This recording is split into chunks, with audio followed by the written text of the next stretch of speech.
Today, we have some special guests with us. Let me introduce them before I introduce the dais. We have Gwen Carr with us, who is the mother of Eric Garner. We have Valerie Bell with us, who is the mother of Sean Bell. We have Hazel Dukes, who is the president of the NAACP and is my second mother for many years. She takes credit for me on a good day, and she disciplines me on a bad day. With me on the dais, we have from my far left, we have the Speaker of the New York State Assembly, Carl Hastie. We have Senate Leader Andrea Stewart-Cousins. I want to applaud them for fast action on the bills that we're going to be talking about. I want to thank the advocates. I want to thank Gwen Carr, Valerie Bell, Hazel Dukes, who've been working to get these reforms done for a long, long time.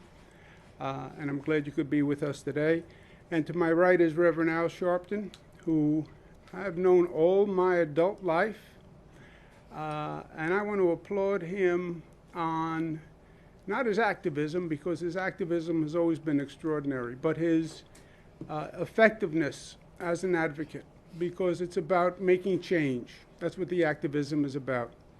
And he has made significant and positive change on this issue and many others. Let's go through some of the facts on today. Today is day 104 since the COVID virus started. It's day 19 since Mr. Floyd was murdered. They are two separate situations, and we're dealing with them as separate situations, but there's also a convergence between the two. We see that in the protests, et cetera, and we're worried about the COVID virus in the middle of this situation. And all of this is happening at a truly stressed time in this country. The politics is on high speed and is divisive. We have racial tensions in this nation. So it's one of the most difficult situations we've had in modern political history. When it comes to the reopening, the number for us to watch now is the daily testing number. We've been talking about a lot of numbers over the past couple of months, the hospital number, the ICU number. The number to watch now is the daily testing number. We do 50,000 tests per day, okay? More tests than any place in the country. Those 50,000 tests tell you immediately what's happening with the infection rate. We're starting to reopen. We watch those daily testing numbers to see what's happening. And they're on a website. I tell the government leaders all the time, study these numbers, look at what's behind them. But for example, New York City was at 1.5%, which was the infection rate from the testing, then 1.7. Yesterday was 1.5. So we're watching those numbers. You'll see a little up and down. But if you see anything significant, then we would have to really take a deeper look. You can look at where it is in the boroughs. The boroughs have very different infection rates. One of the sad facts in this is the lower income communities, higher percentage minority communities have a higher infection rate. It's another symbol of the injustice in our society. They have less health care coverage. You see some zip codes in the outer boroughs twice the infection rate of the city. The city is about 19% infection rate. You have some zip codes up to 50% infection rate. So we're paying special attention to those. Number of lives lost is 42 yesterday. You see the overall trend on this is down, and the numbers are probably at such a low level that I don't know they'll drop much more than where we are. But this is also a far way from where we've come. We wish all the families who lost loved ones that they find peace, and we'll remember them in our prayers. You can see the journey over the past 100 days. We went right up the mountain. The number increased quickly, and then it took us a long time to come down. But Where we are today is a pivotal point in this entire situation with the coronavirus. You see states all across the nation where the infection rate is going up dramatically. You have states now that reopened that are scaling back their reopening. That's how bad the spikes are.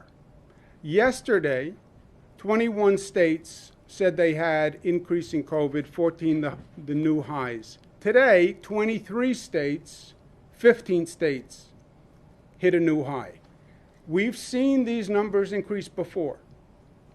We've been here. This is deja vu. We have to be aware and we have to be alert. You look at what's happening to these states.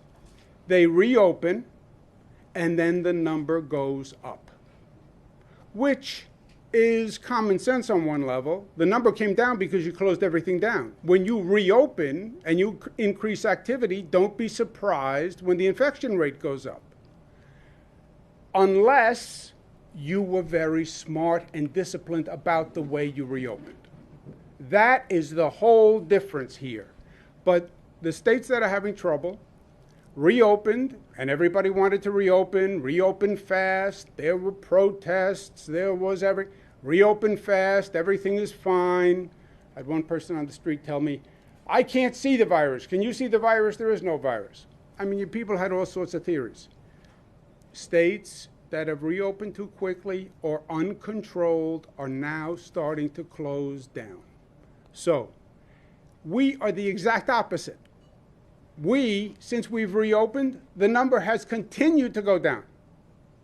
Believe it or not, we reopen, it continues to go down because we've been disciplined in our reopening.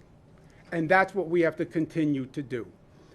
This is a website where the founders of Instagram now track the rate of transmission of states across the nation.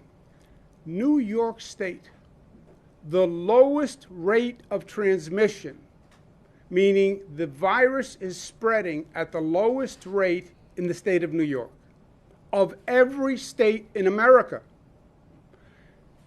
That is incredible. We were the number one state in terms of infection, number one in the nation, number one on the globe per capita. And now we're the last state in terms of rate of transmission. That is because New Yorkers stepped up, they were smart, they were disciplined, they did what they had to do, and we have to stay there. We have to stay there.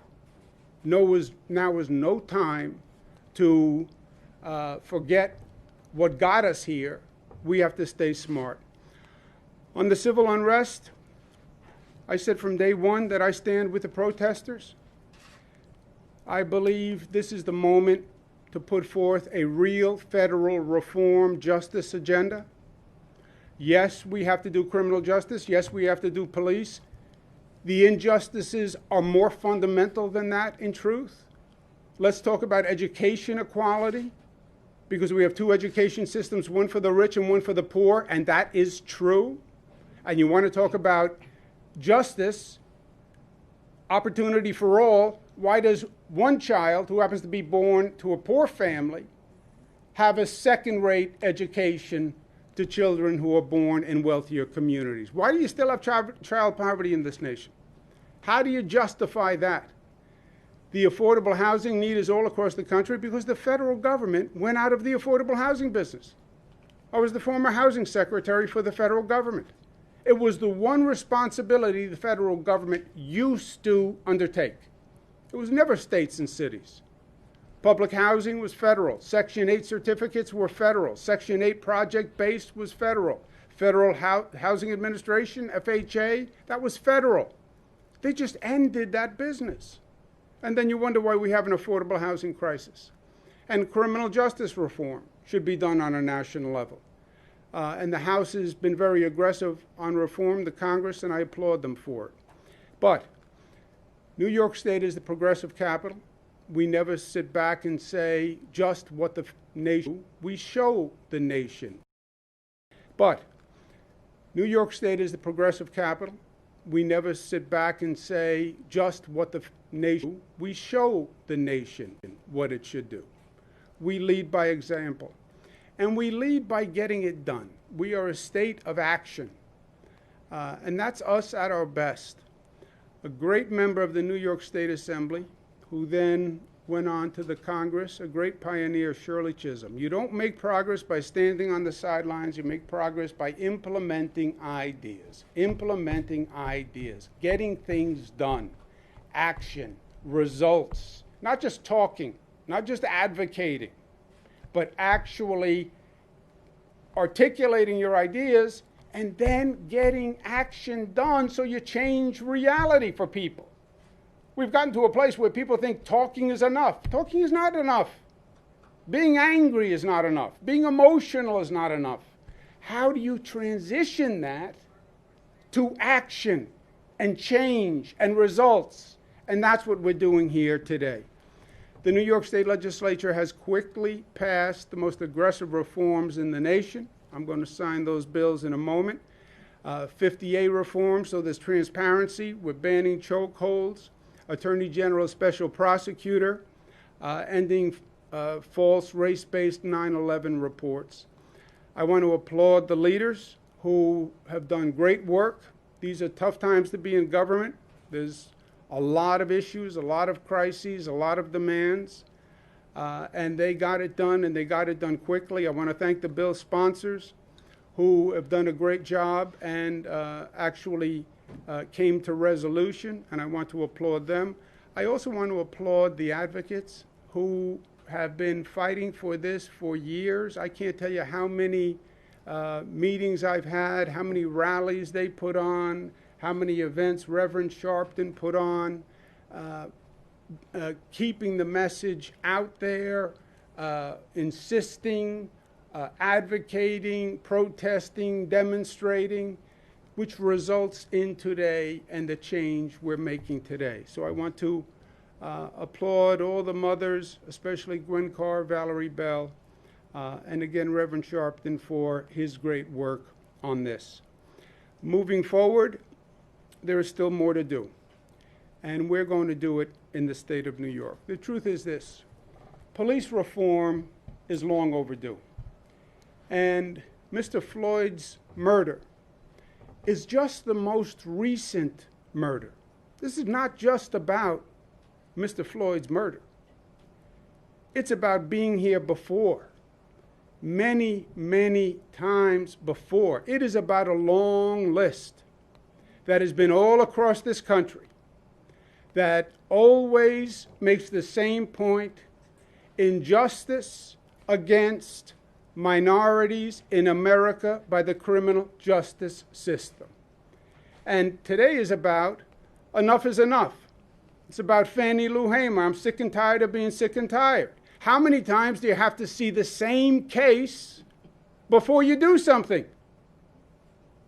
How many times? This was Eric Garner.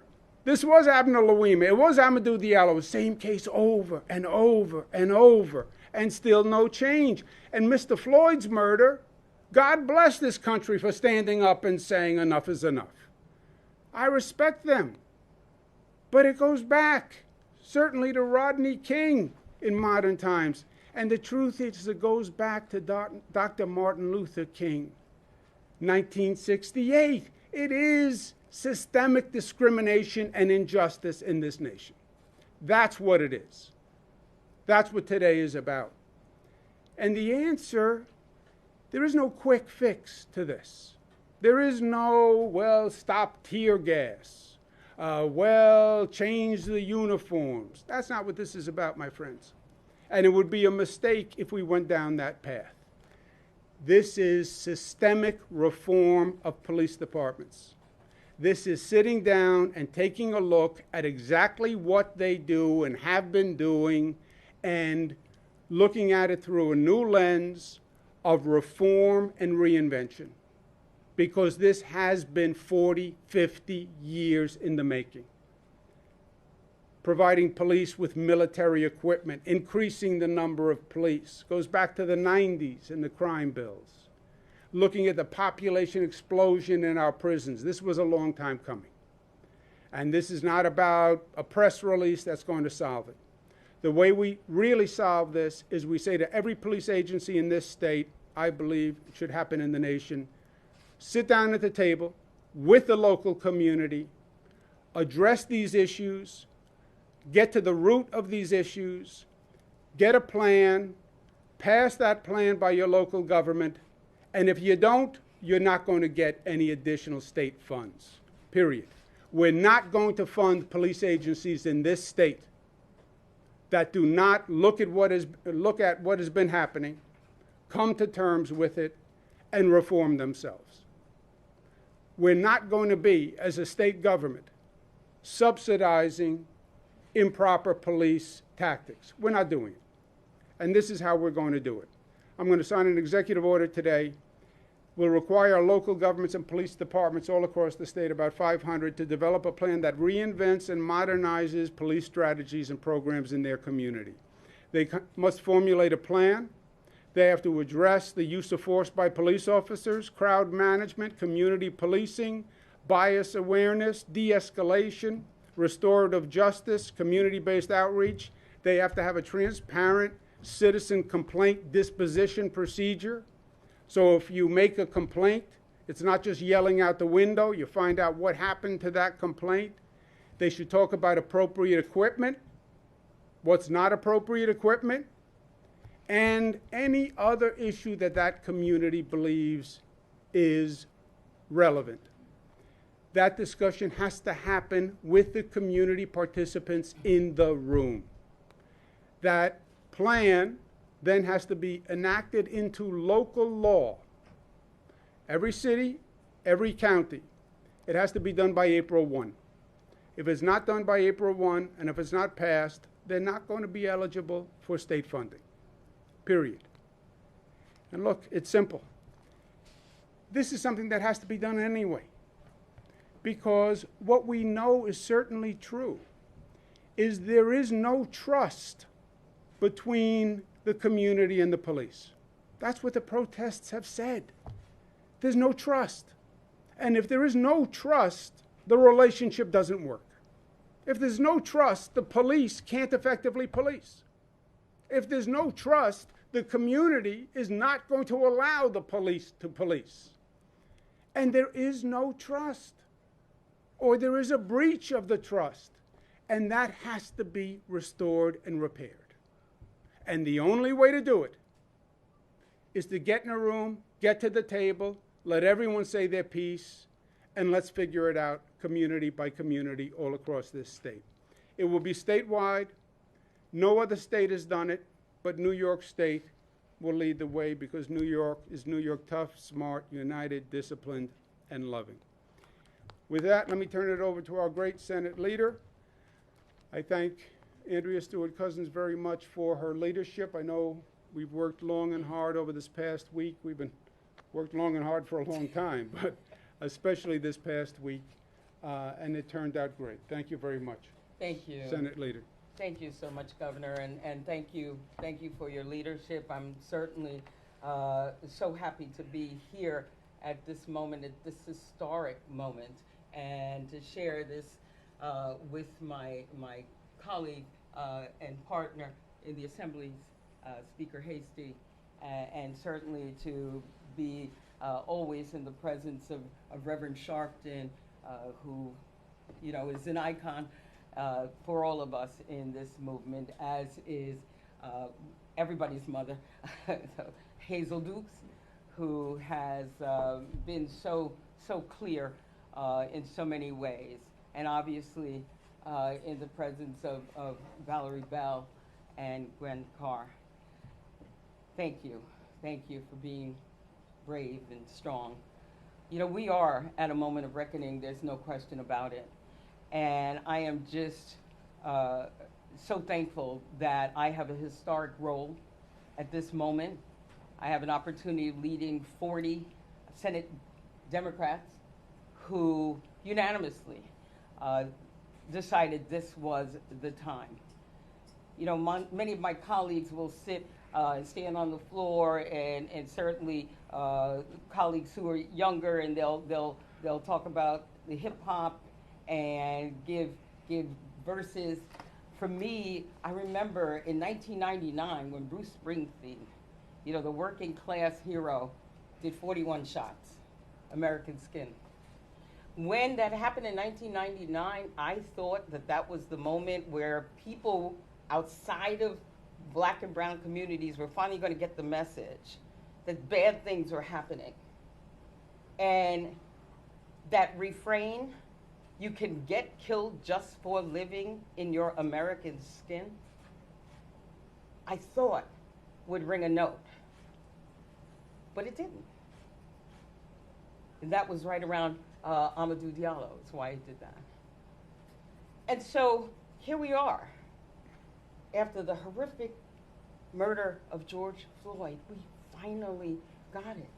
But every parent, every mother who looks like me understood that scary notion with our kids, with our husbands, with our brothers. I got that call when my youngest son was only 18 years old. And he was, quote unquote, on the wrong side of the town. He was stopped, he was frisked. Next thing I know, after we're out of the police station, we're in the emergency room because he's had a fractured nose. Thank God I was able to bring him home. I ache for Gwen, Valerie. I understood that.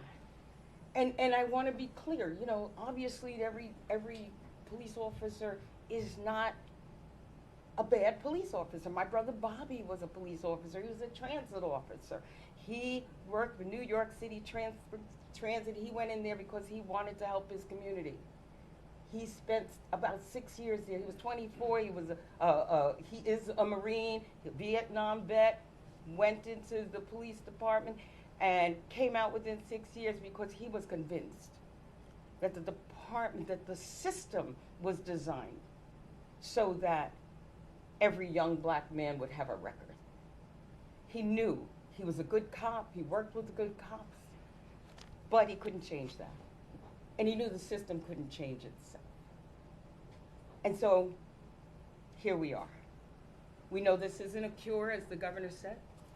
We know that this is the beginning, but it's a move to bring justice to a system that has long been unjust. And again, I thank you for being a partner, for making sure that we take to heart this moment that has taken too long to come to. And I thank all of the people in the streets and the leadership of the families to make this happen. So thank you, Governor. Thank you. Thank you, Senator Leader. And you're exactly right. It's good to be part of the solution. And I'm proud of New York, and I'm proud of what we've done together. Speaker Carl Heastie, pleasure to be with you, my friend. Thank you, Governor. And let me first thank everyone here for being part of this historic moment. But it's a moment I wish that we've never had to deal with. And, you know, when I was first elected Speaker of the Assembly on February 3rd, 2015, I had said that of all of the great things that, you know, I would be a part of, and working with the governor and working with Leader Cousins, that nothing would mean more to me, and that I felt my legacy and who I was as Speaker of the Assembly would mean nothing to me if we didn't make these systemic changes in how communities of color were policed and judged, and here we are. So I really want to thank the advocates. I know we have two of the mothers here, but I want to thank all of the mothers who aren't here with us, and I want to point one out in particular, Constance Graham, who is the mother, Constance Malcolm, who's the mother of Ramali Graham, who is, you know, is a constituent of mine. I've gotten very close to her. I was there with her and her family throughout the entire time. And I was recently asked on an interview, you know, why now? Why did it happen now with George Floyd? As Leader Cousin said, we thought every time it happened when it was Amadou Diallo, it was time.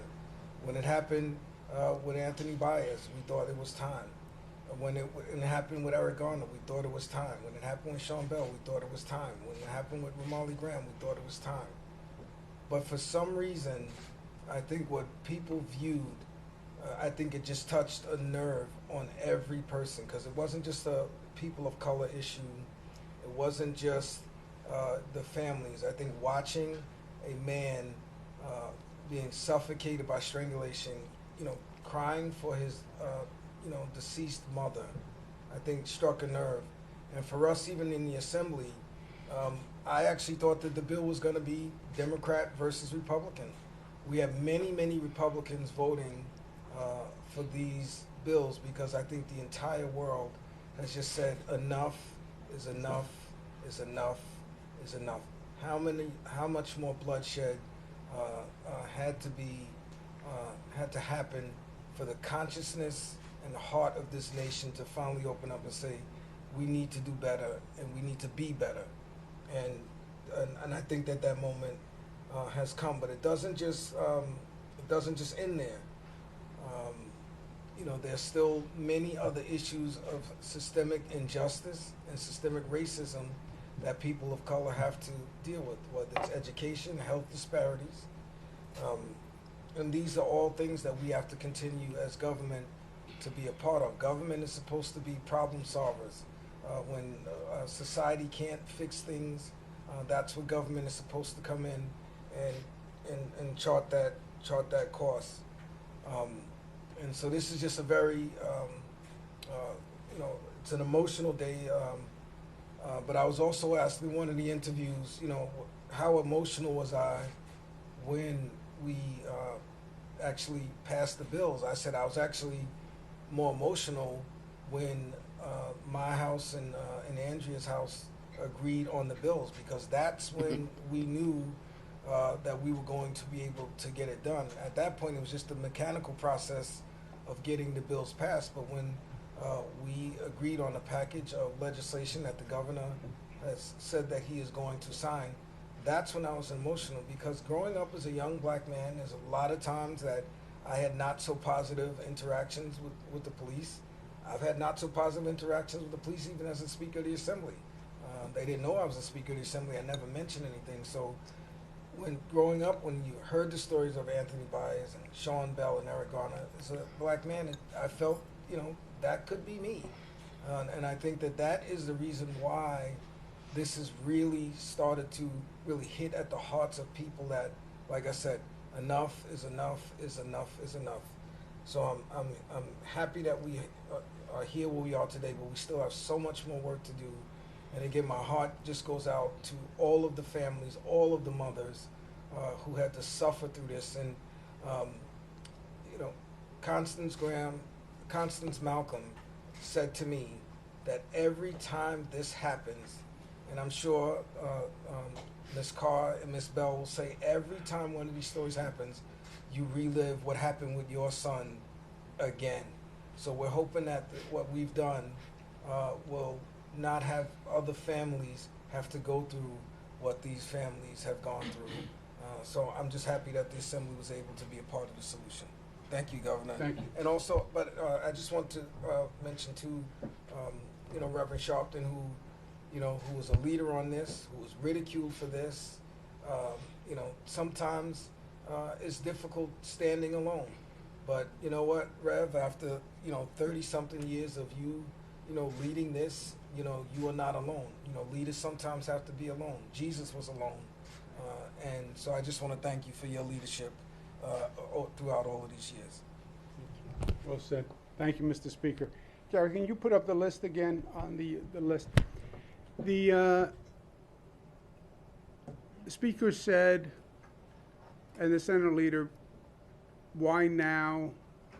What happened now? Why not 1999?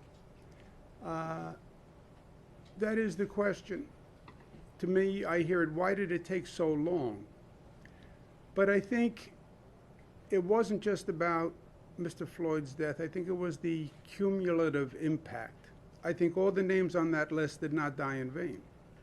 I think it took that repeated articulation to get the country to this point.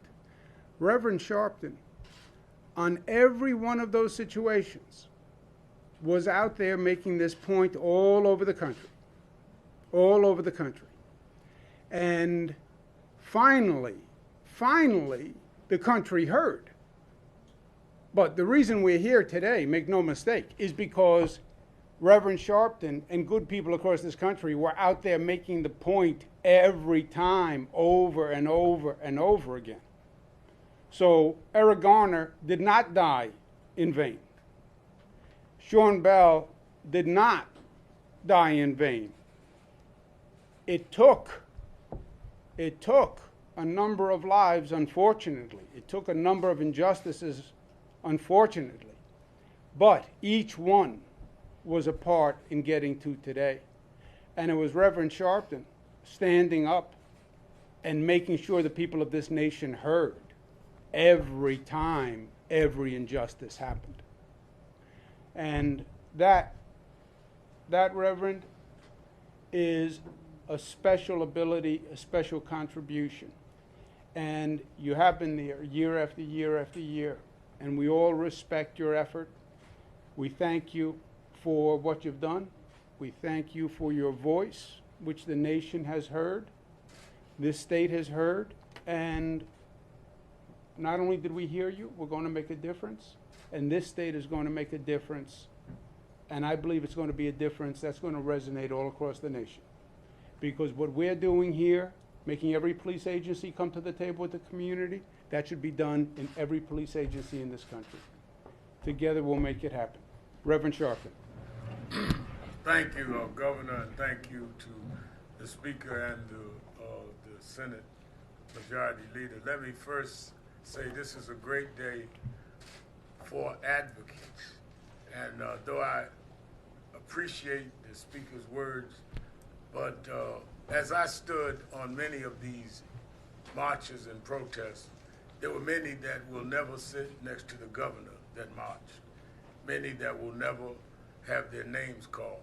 And it's a great day for them, advocacy groups that are not as known as National Action Network, but advocated anyway.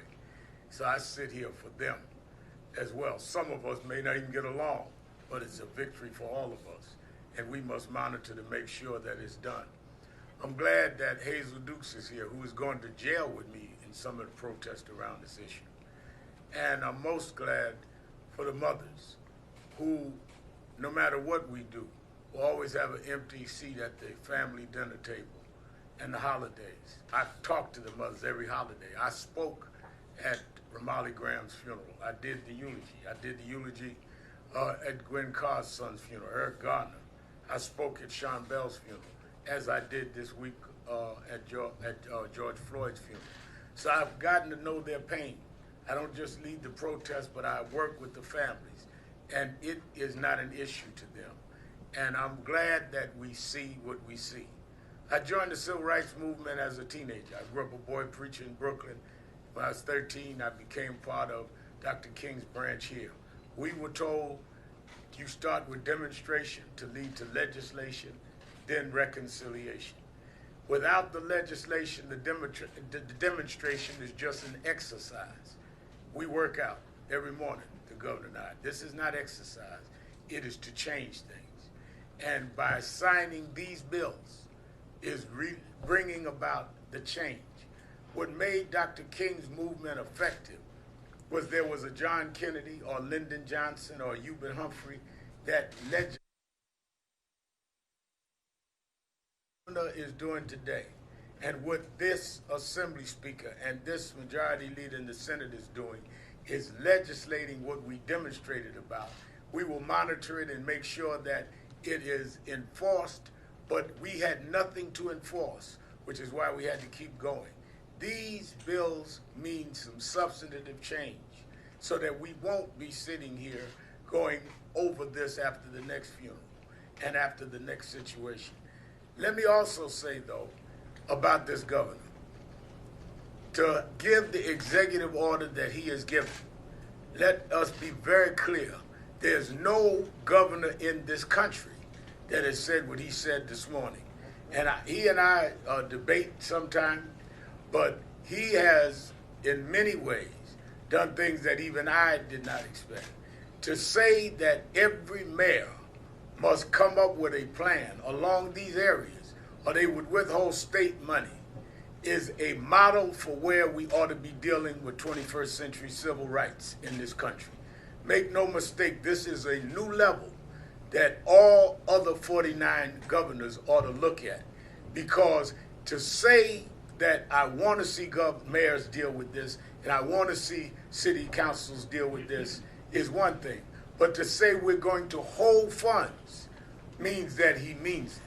I'm not surprised, because let me explain, even though he and I have debated on different things throughout the years, 20 years ago, when I called a march in Washington on the anniversary of the March on Washington, and Mrs. Coretta Scott King presided over that march, the widow of Martin Luther King, the only member of President Clinton's cabinet that would come to the march was Andrew Cuomo.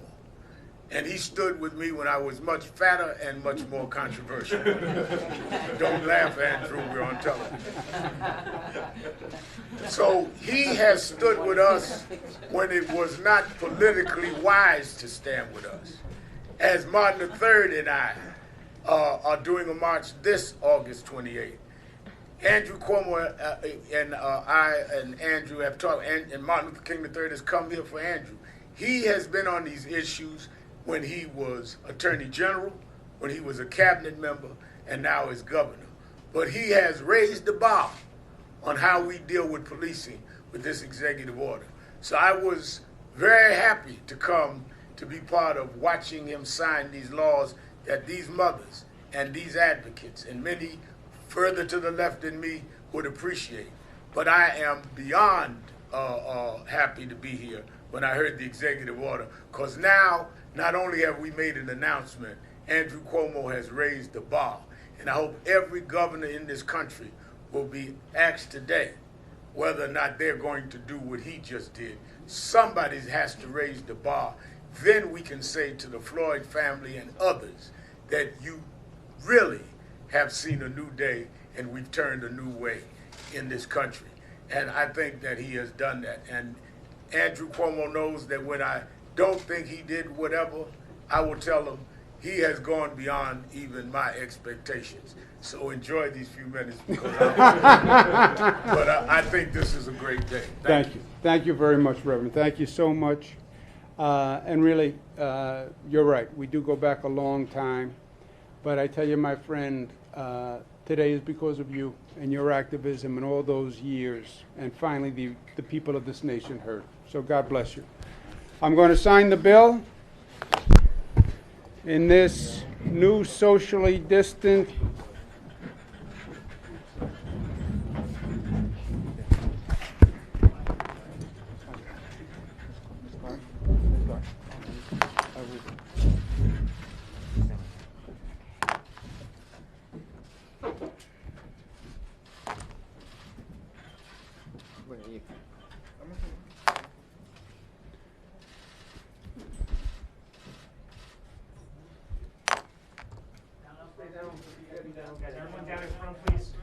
So congratulations, the bills are signed. Whoa. There you go, brother. Thank you. Thank you.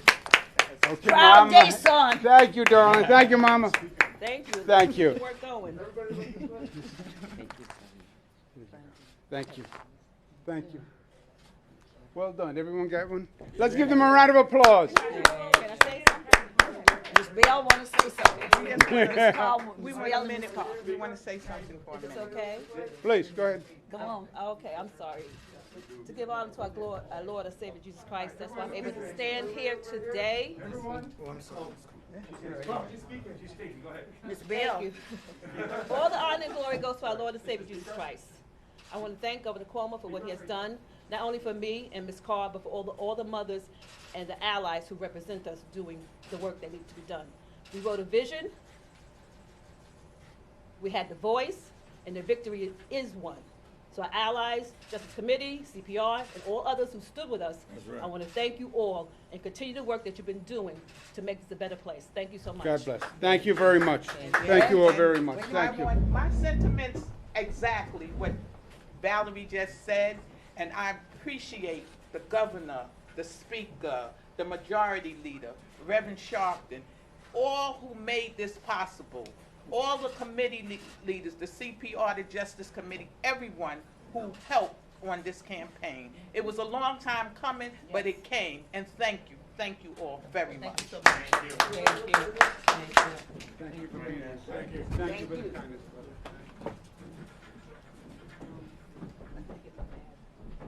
Thank you.